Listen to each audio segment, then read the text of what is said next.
So I am KB with Nerdophiles. How are all of you? Really good. Thank you. Wonderful, Oh thank my you. goodness, I absolutely love this show. I'm actually going to start with you, Kelly. Like as the season has progressed, we've seen Margaret go through a lot. She really is still hurting and still hopeful, hurting and hopeful about Jamie, and then also trying to repair her relationship with Taylor. So as the rest of the season progresses, do you think that her and Taylor can find their way to a new medium? I would say maybe not, it's not totally a fresh start, but it is kind of moving kind of in a new path for the two of them. Do you think they can get to that? And do you think that she's ready to kind of, I don't want to say let go of Jamie, but move forward in her life a little bit more and move a little bit past the bus station? I really hope so. I think that what she realized is that the grief and shame that she's felt for so many years of turning away for just that split second and losing him has consumed her clearly. So when Taylor came to ask for emancipation, I think it was a real wake up call for her in that one, getting into therapy, which I'm a huge proponent of, and being able to kind of finally get to the bottom of her grief. And I am hopeful that she can start to heal, and it's because I can't imagine. I mean, when I think in terms of the character work that this woman has been at the bus station every night for 13 years, I mean, first of all, I would be like, she at that point, I'm gonna be in my sweatpants. I'm not gonna nothing, no makeup. You know what I mean? That for in reality. But I think that she's had the support from all of her friends at Mosley and Associates to be able to be in it. And also, though, maybe hopefully there's a little bit of that tough love there too, maybe from Gabby of like, it's time and do what you need, take your time. So I'm hopeful, I'm crossing my fingers that something happens maybe in season 2. We'll see, maybe toward her healing and building her relationship with her daughters. Oh, I love that. And next, I'm going to go to you, Gabrielle.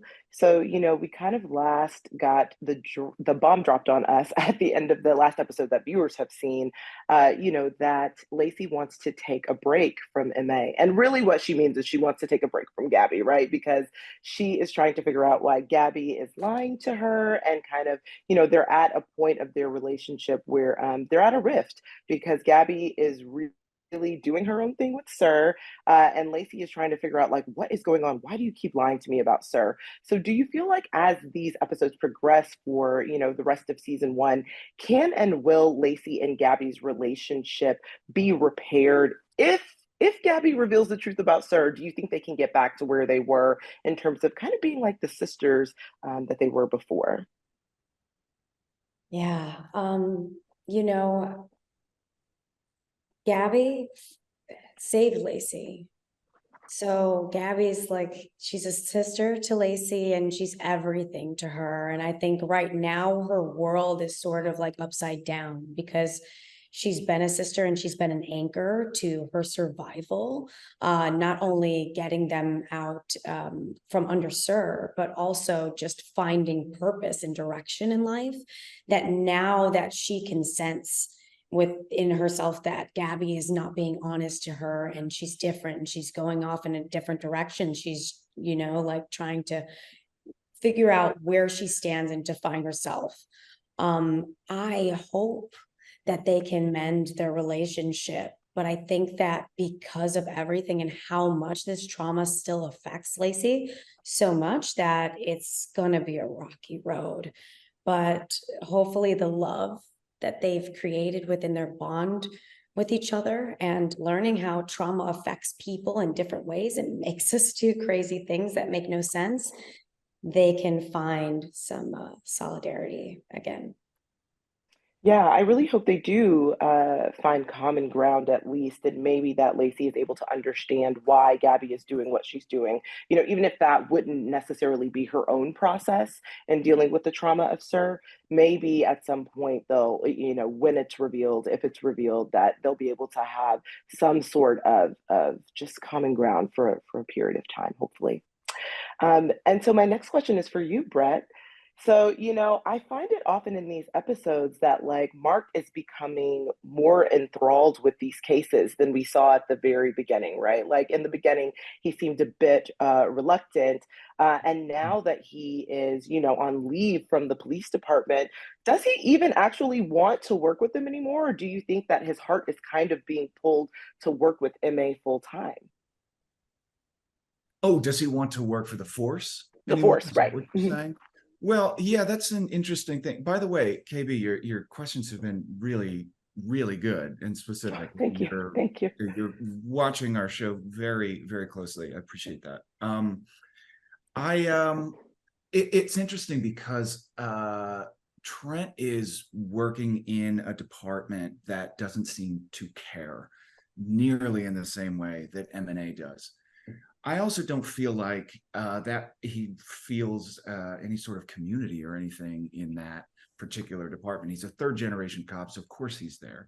And of course he chose this department, or maybe it was even assigned to him.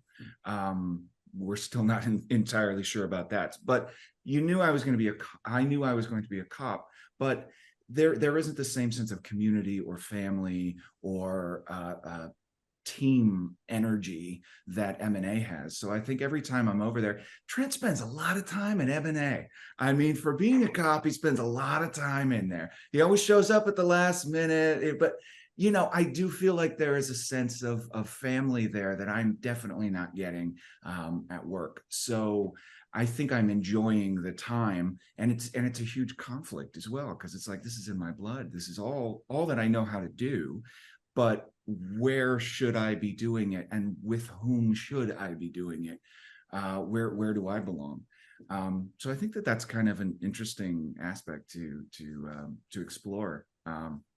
And obviously, I mean, we're all ending this basically with, well, I guess we'll just have to see what happens in season 2.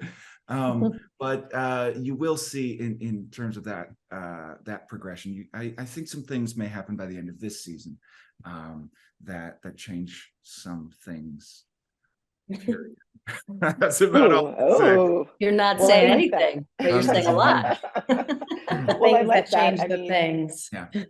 yeah, I like that. I mean, it means that there's something even more to look forward to when it comes to season 2. Well, Yeah. just thank you to all of you for chatting with Nerdophiles. Really, really appreciate it. And you guys are doing a brilliant job on the show. I think it is absolutely fantastic. So thanks so much.